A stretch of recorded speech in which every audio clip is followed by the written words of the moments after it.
Shpejtësi plumb, treni më i shpejt në botë arrin 453 km/h në provat para shërbimit.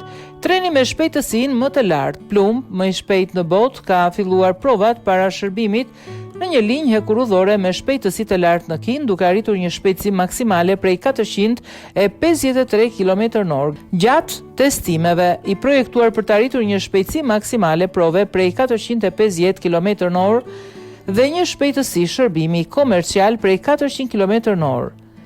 Treni po i nështrohet provave kualifikuese në rrugën me shpejtësi të lartë që lidh Shanghain në lindje me Chengdu në pjesën perëndimore të vendit. Treni mund të përshpejtojë nga 0 në 350 km/h në vetëm 4 minuta e 40 sekonda, me një arritje mbreslënse. Dy trena CR 450 vendosën së fundmi një rekord, duke kaluar njëri tjetrin me një shpejtësi të kombinuar prej 896 km/h.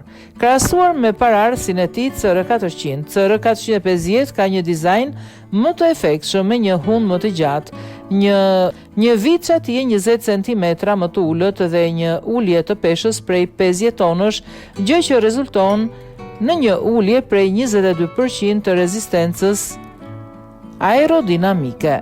Aktualisht trenat CR 400 Fucing operojnë me një shpejtësi maksimale prej 350 km/h. Përpara se të hyjë në shërbimin e pasagerëve, CR 450 do të përfundojë 600.000 km provash pa incidente.